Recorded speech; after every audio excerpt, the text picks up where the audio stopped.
away from any kind of spiritual purpose towards an absolute, and I mean ruthless, focus on survival of the strongest. Yeah, and for you listening, we're essentially synthesizing an analytical framework here, one that, it spans different historical moments, different modern conflicts. Right. And it argues that the leaders involved all share this identical psychological root. So this deep dive is about understanding what the source claims happens, inside someone, when power is sought without any kind of moral or divine accountability. That's the key. It's about this choice for earthly dominance, which the source explicitly calls earthly Darwinism, over any kind of commitment to, well, to divine guidance. Okay, so let's unpack that central concept because it really is the foundation of the entire argument.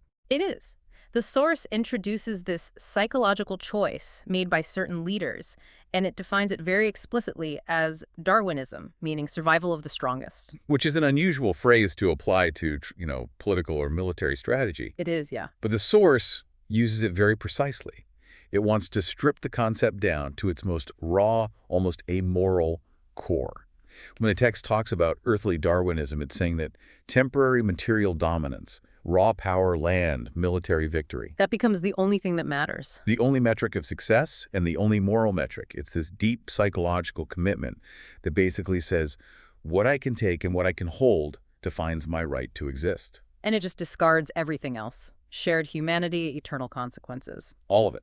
And here's the really crucial caveat, right? The part that makes this whole analysis work.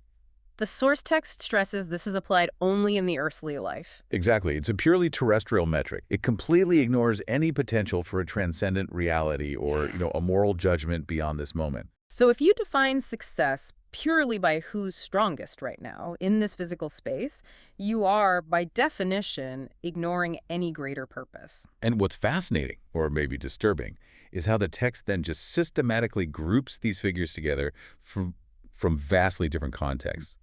It claims they all subscribe to this exact mindset. It's relentless in that. It is. Diploma. This isn't about comparing the details of the conflicts themselves. It's about comparing the alleged psychological state of the people driving them. Okay, so given the intense sensitivity of this material, we have to report the comparison the source makes with extreme care here. Of course. We're reporting the source's findings, not our own geopolitical analysis.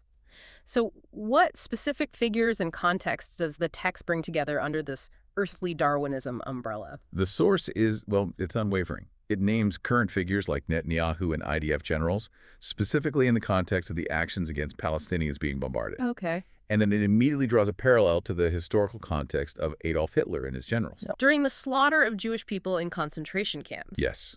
And then it brings in another modern conflict, the murder of Uyghur Muslims in Chinese concentration camps. That is a challenging synthesis, to say the least. Grouping events of such different historical weight and, contemporary pain under one single conceptual header. It is. But the common denominator, according to the source, is this absolute psychological commitment to purely terrestrial power dynamics. Divorced from any higher moral authority. Completely. The text argues that the perpetrators in all of these scenarios, the Holocaust, the conflict in Gaza, the oppression of the Uyghurs, they have all chosen a doctrine where the only thing that matters is raw power. It's this exclusive focus on the finite material result. Right, where the lives and the suffering of the group they see as weaker are just. They're either collateral damage or they are obstacles to be removed. The source is framing that commitment itself as the psychological sickness they all share. Okay, so if that's the result, the destructive action, we need to turn to what the source says is the root cause. Yes. Because the analysis doesn't just stop at observing the behavior, it's asking why. Why is this choice made in the first place? Exactly. And this is where it all pivots to the spiritual health of the individual leader. The source introduces this fundamental teaching from the Creator, Allah, in the Quran. Which is? You forget Islam, you forget yourself. And this is presented not just as a religious rule, but as a deep psychological statement about how we're built. We should probably clarify the terminology here. When the text says forgetting Islam, it's not just talking about, abandoning formal religious practices. Not at all. What's the deeper state it's describing? Well, the text explains that Islam at its core means submission and the peace that comes from aligning yourself with the Creator's guidance. So to forget Islam in this context is to forget your own inherent purpose, your own balance, that moral blueprint for your own existence. It's a kind of a profound existential amnesia. So the argument is that the external ruthlessness of this earthly Darwinism is only even possible when that internal balance is already gone. It's a prerequisite. So if this self-forgetting is the core problem, the text must offer some specific evidence, right? What happens inside a person when they forget Allah and turn away from remembrance? It does. The source gives specific textual evidence for this. It quotes a really powerful Quranic verse. It's from Surah 59, verse 19. Then it says, Do not be like those who forgot Allah so through. He made them forget themselves. wow, okay. And that is the crux of the text's psychological argument. Turning away from God isn't just an act of disobedience. It starts this internal psychological catastrophe. The individual loses connection to their own true self and purpose. That innate purpose that includes things like empathy or moral restraint. All of it. That's what's lost. And it's replaced by a moral vacuum, which then gets filled by the easiest, most accessible ambition there is, raw earthly power. That distinction is so important. Forgetting the creator leads directly to forgetting yourself. So you're not just losing faith, you are fundamentally losing your psychological foundation. Your moral compass just stops working. It becomes defunct, yeah. Which makes the actions we talked about earlier, the mass violence, almost the inevitable outcome of a leader who is, at their core, psychologically lost. Which brings up a critical connection. How does the text link that spiritual emptiness to tangible immediate outcomes here in the earthly life? Right. Because it's one thing to say a leader is spiritually bankrupt, but the source also claims these ruthless figures are suffering from confusion and anxiety. That seems like a paradox when they're achieving, massive military success. And this is where the analysis gets really compelling. The source argues that external power is not strength if the foundation is rotten. It details a very specific list of psychological consequences. It cites another surah, 20, verse 124, which describes what happens to someone who turns away from remembrance. What's on the list? The text says these individuals fall into confusion, they experience moral blindness, they suffer from anxiety, and ultimately, they live a miserable life in this world. Think about that for a second, that paradox. It's huge.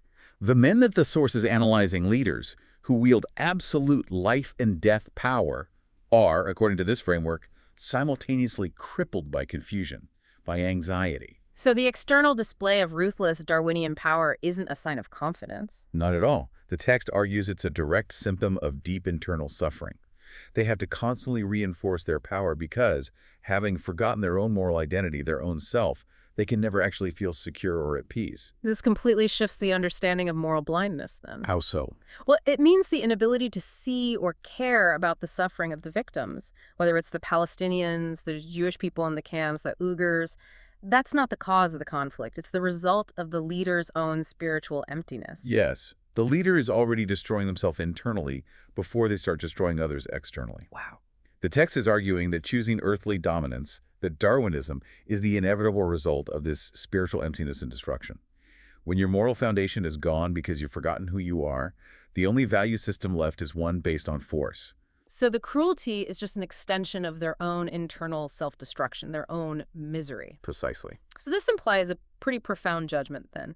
Even if these leaders get what they want, total dominance, victory, they've already lost the battle that matters most. The one for their own self, their identity, their purpose. And it results in a miserable life right now. Exactly. So now we have to shift focus to the ultimate implications, moving beyond this miserable earthly life to the hereafter. The source references this, right? It does, implicitly referencing Surah 32, verse 14. It draws this chilling connection between that psychological choice and the eternal consequences. Because they made this continuous choice. This deliberate, continuous choice to put terrestrial power above divine guidance, the text says these individuals chose to abandon guidance, and that leads to a catastrophic loss in the hereafter. Their failure to remember their purpose has permanent consequences. And the spiritual vacuum has a definitive final conclusion in the source's analysis. It does. It states directly that this spiritual emptiness leads to destruction, and consequently, these individuals will 99% die on shirk and end up in hellfire forever. That word, shirk, that's crucial here for understanding just how severe the text's conclusion is. For our listeners who might not be familiar, what exactly does shirk mean? So shirk is the concept of polytheism, basically, or associating partners with the creator. But it's broader than that, isn't it? In an expanded sense, yes. It means prioritizing something finite like temporary power, the state, the nation, your own ego, and treating it as if it were ultimate or divine. So you're displacing the creator's unique role. Exactly. And the source text frames the choice of earthly Darwinism as the ultimate shirk because it elevates material dominance above all moral, ethical, or divine law. By making raw power the absolute authority, they are, in effect, worshiping that power. Which leads to this severe spiritual outcome. And it's essential to note, this is the definitive theological conclusion drawn directly by the text we're analyzing. It's not our interpretation. It ties the psychological state of self-forgetting and adopting earthly dominance directly to the most severe spiritual outcome. It's saying that the internal destruction pre-programs their external fate. So after all that, what does this mean for you, the person listening, grappling with these really challenging ideas? Well, recapping the central thread, the comparison of these leaders, from Hitler to Netanyahu to the perpetrators of violence against the Uyghurs, it highlights what the source claims is a singular mindset. Right. It's a mindset where any sense of spiritual purpose or moral code is it's completely replaced. Replaced by a ruthless, short-sighted focus on earthly power. And according to the text, this leads to internal confusion and a complete loss of self. So the key takeaway here is the framework the source provides for understanding the nature of power itself. I think so. It argues that power sought without moral guidance ultimately results not just in the external suffering of victims, but maybe more importantly, in the psychological and spiritual self-destruction of the perpetrators. So their misery in this life, that anxiety and confusion, is the direct evidence. It's the proof that their pursuit of brute force is, ironically, their greatest weakness, because it all comes from having forgotten their own purpose. The source is essentially giving a theological answer to that age-old question. How can tyrants do what they do? And the answer is that the leader's moral blindness is rooted in their own internal catastrophe. It shows this profound inability to recognize their own true value and therefore the value of others. Exactly.